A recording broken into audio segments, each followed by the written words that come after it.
Assalamualaikum warahmatullahi wabarakatuh.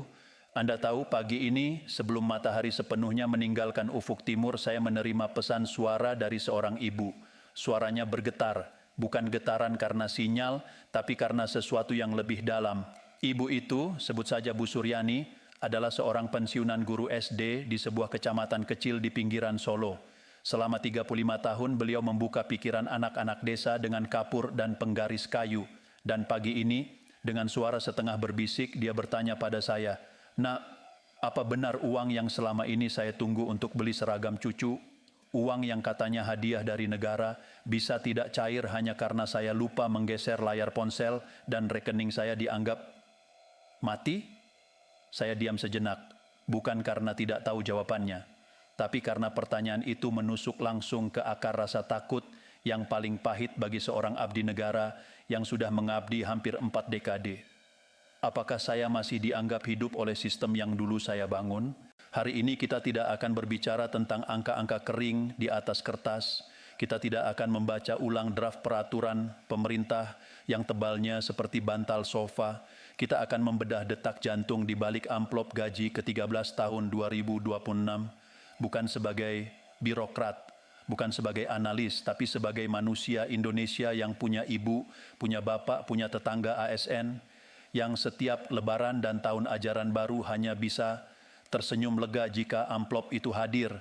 Karena ada fakta besar yang mungkin luput dari selebrasi media, negara menyiapkan 55 triliun. Uang sebanyak itu bisa membangun 11 stadion sepak bola berkelas dunia, atau mungkin membeli 5.000 unit pesawat komersil. Tapi negara tidak membeli stadion. Negara memilih untuk menyuntikkannya langsung ke rekening 20 juta lebih ASN, TNI, Polri, dan pensiunan.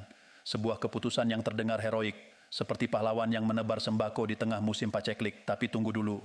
Mengapa di tengah kemurahan hati yang sebesar itu, masih ada sekelompok orang yang dipaksa berjalan mundur dari pintu kebaikan? Mengapa masih ada air mata yang tidak sempat jatuh karena ditahan oleh birokrasi yang dingin? Mari kita mundur sedikit, tutup mata Anda. Bayangkan denyut nadi ekonomi rumah tangga Indonesia di bulan Juni. Itu bulan paling mengerikan bagi dompet orang tua. Satu sisi, anak-anak harus masuk sekolah baru, uang pangkal, seragam, sepatu, tas, buku, les, praktikum. Di sisi lain, dapur butuh gas dan sembako. Sementara penghasilan tetap atau bahkan, jujur saja, banyak ASN di daerah yang tunjangannya terlambat 3 bulan. Di titik kekeringan likuiditas paling ekstrem itulah, negara datang membawa 55 triliun rupiah, bukan sebagai sedekah tapi sebagai hak. Sebab gaji ke-13 secara filosofi adalah pengakuan atas pengabdian. Dan disinilah drama sebenarnya dimulai. Pemerintah melalui Peraturan Pemerintah Nomor 9 Tahun 2026 dan PMK Nomor 13 Tahun 2026 mengatur dengan sangat rinci bahwa gaji ke-13 dibayarkan utuh tanpa potongan. Bahkan pajak dan potongan asuransi ditanggung negara. Bunyinya seperti surga administratif. Anda terima bersih, utuh, tanpa sedikit pun terkikis. Tapi benarkah semua yang berseragam abdi negara akan merasakan manisnya?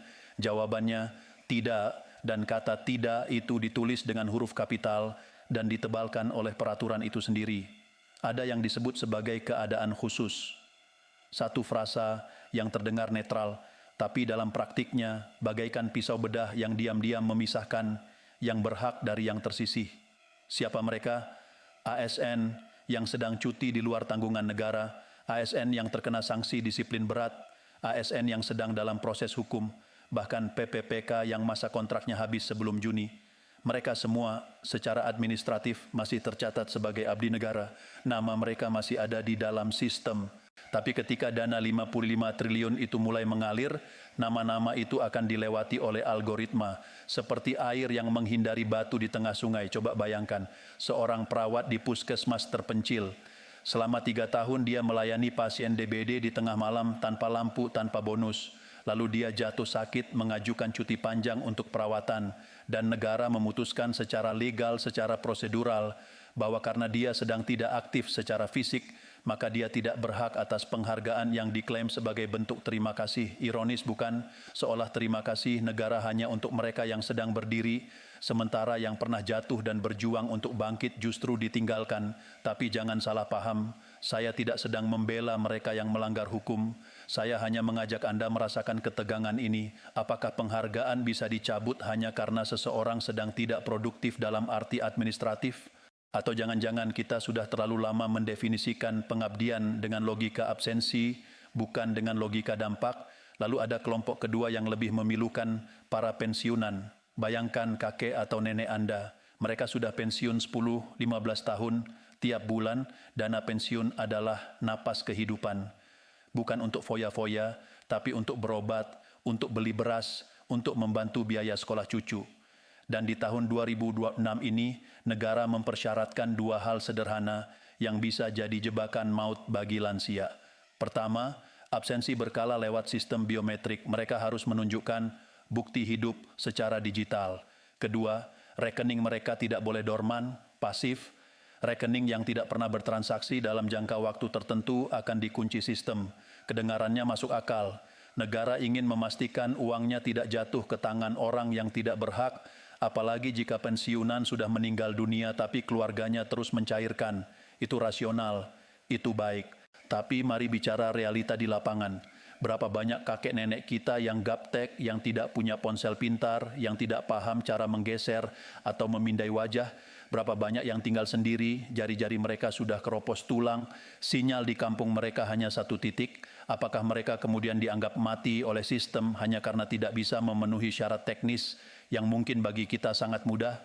Saya membayangkan sebuah sore di sebuah desa di lereng gunung. Seorang nenek mantan PNS pemadam kebakaran, bayangkan dia dulu berani melawan api, tapi sekarang takut melawan layar ponsel. Dia memegang buku tabungan, dia sudah naik angkot dan turun di kota untuk datang ke bank. Tapi petugas bilang, maaf Bu, rekeningnya kena blokir sementara karena tidak pernah dipakai transaksi selama 12 bulan. Ibu harus aktivasi ulang. Aktivasi ulang itu perlu KTP, perlu sidik jari, perlu antre, perlu formulir yang hurufnya kecil-kecil. Nenek itu hanya diam, matanya sayu. Dia ingat 35 tahun lalu, dia tidak perlu antre untuk mendapat haknya, hak itu datang sendiri. Sekarang dia harus membuktikan bahwa dia masih hidup, padahal dia masih hidup. Dia masih menghirup udara yang sama yang dulu ia lindungi dari kobaran api. Apakah ini berarti negara kejam? Tentu tidak. Saya tidak mau terjebak dalam narasi hitam putih. Negara, dalam hal ini Kementerian Keuangan dan Taspen, memiliki alasan yang sangat kuat mencegah kebocoran. Bayangkan ada 55 triliun rupiah. Jika hanya 1% saja yang salah sasaran, itu 550 miliar rupiah yang lenyap. Bisa untuk membangun 100 sekolah dasar. Bisa untuk membayar gaji 50.000 guru honorer setahun. Jadi kontrol itu mutlak diperlukan. Yang menjadi masalah bukanlah kontrolnya, tapi bagaimana kontrol itu dikomunikasikan dan diakses oleh mereka yang paling rentan. Disinilah letak tragedi kecil sehari-hari yang jarang diberitakan. Di ruang tunggu bank, di depan aplikasi yang crash, di puskesmas yang printernya mati, di rumah-rumah lansia yang tidak ada anak muda mendampingi. Cerita-cerita itu tidak viral di media sosial, tidak membuat orang gempar, tapi itu adalah potret sesungguhnya dari birokrasi yang terlalu dingin, terlalu presisi, hingga lupa bahwa di balik setiap rekening ada jantung yang berdetak. Sekarang, mari kita tarik benang merah ke persoalan yang lebih besar lagi. Jika 25 triliun itu cair di bulan Juni, apa yang sebenarnya terjadi pada ekonomi kita? Pemerintah menyebutnya sebagai stimulus. Para ekonom akan bilang itu meningkatkan daya beli.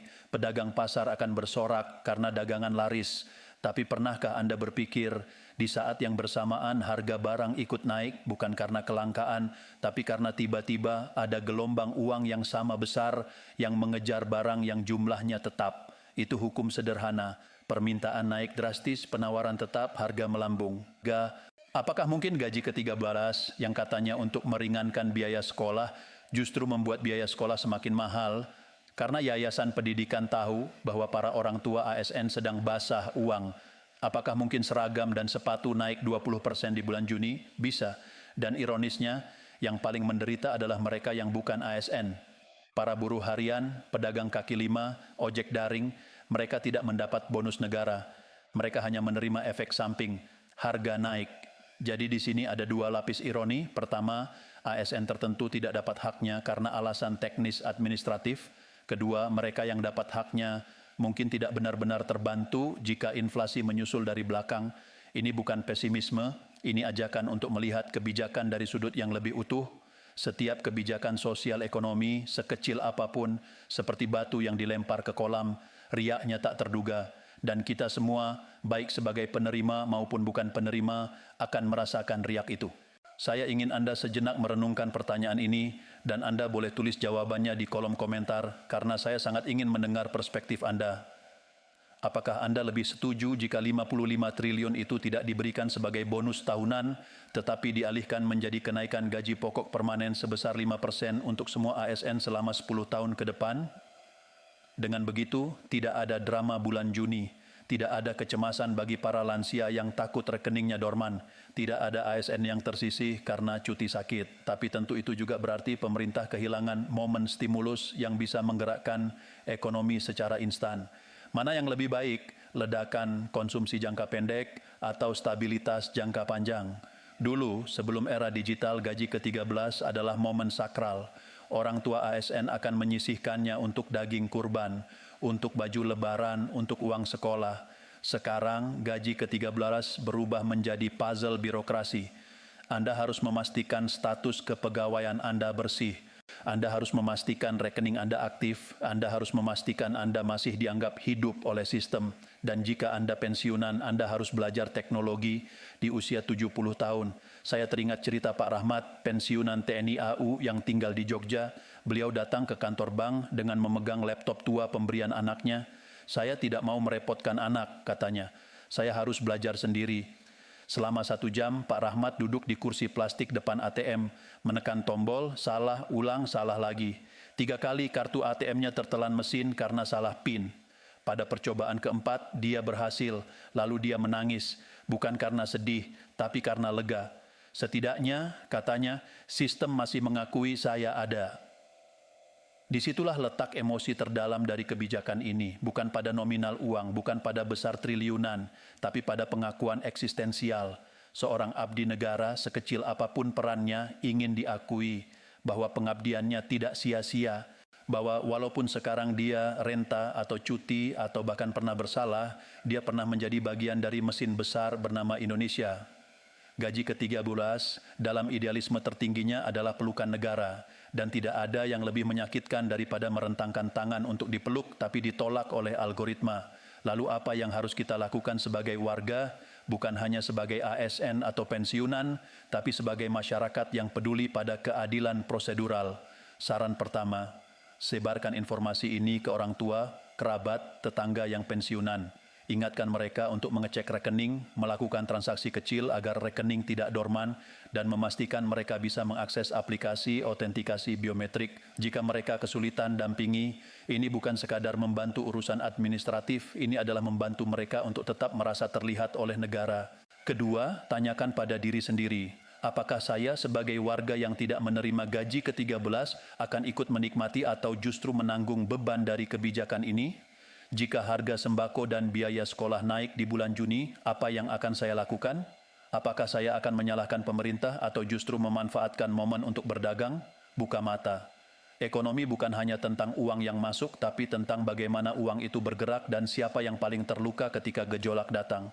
Ketiga, jadilah bagian dari diskusi publik yang sehat. Jangan hanya marah-marah di media sosial. Tawarkan solusi. Misalnya, apa salahnya jika negara membuka posko bantuan teknis bagi pensiunan di setiap kecamatan pada bulan Mei-Juni, petugas muda yang membantu lansia melakukan absensi digital, atau sederhananya memperpanjang masa verifikasi tidak hanya 1 bulan, tapi 3 bulan, atau memberi alternatif verifikasi offline di kantor pos atau bank dengan sidik jari manual. Semua itu mungkin jika ada kemauan politik dan empati. Pemerintah bisa saja berkilah, anggaran terbatas, teknologi sudah canggih, masyarakat harus beradaptasi, tapi adaptasi tidak bisa instan, terutama bagi mereka yang menghabiskan separuh hidupnya tanpa layar sentuh.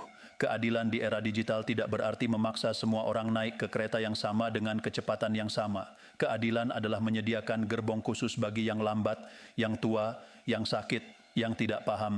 Saya akan tutup cerita panjang ini dengan sebuah adegan yang saya tulis ulang dari ingatan seorang teman yang bertugas di dinas sosial. Di sebuah kota kecil di Sulawesi, seorang pensiunan guru membawa secarik kertas ke kantor kelurahan.